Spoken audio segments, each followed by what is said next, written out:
England క్రికెట్కు పుట్టినిల్లు ఈ దేశం. జెంటిల్మెన్ గేమ్కు ఎంతో మంది గొప్ప ఆటగాళ్లను అందించింది. క్రికెట్ ఎలా ఆడాలో ప్రపంచానికి నేర్పిన ఇంగ్లాండ్ అందరికీ అలవాటుగా మారిన ఆటలో నయా ఫార్ములాను ఈ మధ్య తీసుకొచ్చింది.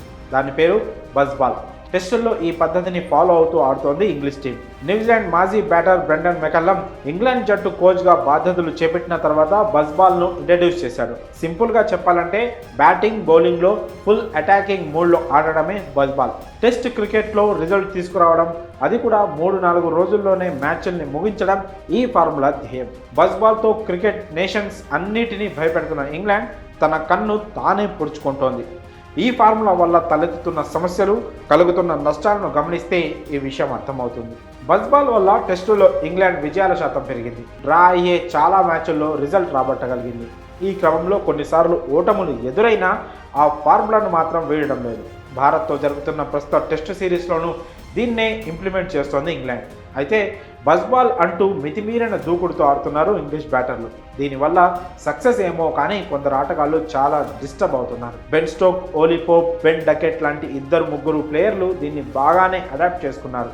కానీ జో రూట్, బెయిర్స్టో లాంటి బ్యాటర్లు ఈ ఫార్ములాకు అలవాటు పడలేకపోతున్నారు. ముఖ్యంగా రూట్ అయితే కీలక సమయంలో అనవసర షాట్లకు పోయి ఉత్తి పుణ్యాన వికెట్ పారేసుకుంటున్నాడు. బజ్ బాల్ రాకముందు రూట్ క్లాస్ షాట్లతో విరుచుకుపడేవాడు.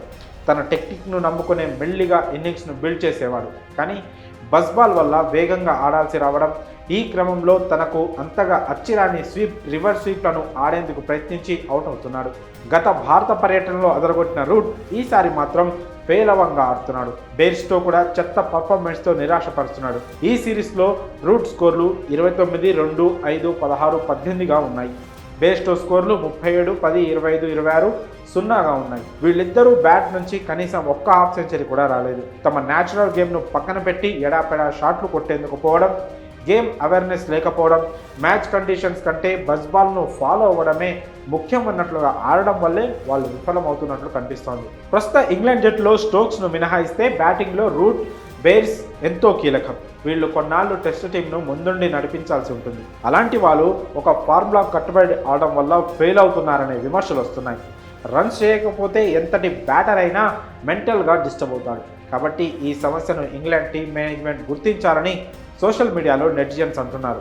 కనీసం వీళ్ళిద్దరికైనా తమ న్యాచురల్ గేమ్ ఆడుకునేందుకు అవకాశం ఇవ్వాలని కోరుతున్నారు. బజ్ బాల్ మాయలో తన కంటిని తానే పొడుచుకుంటోందని పొరపాటును గ్రహించి స్టార్ బ్యాటర్లను కాపాడుకోవాలని సూచిస్తున్నారు. మరి ఇంగ్లాండ్ బజ్ బాల్ ఫార్ములా మీద మీ అభిప్రాయాలను కామెంట్స్ రూపంలో తెలియజేయండి.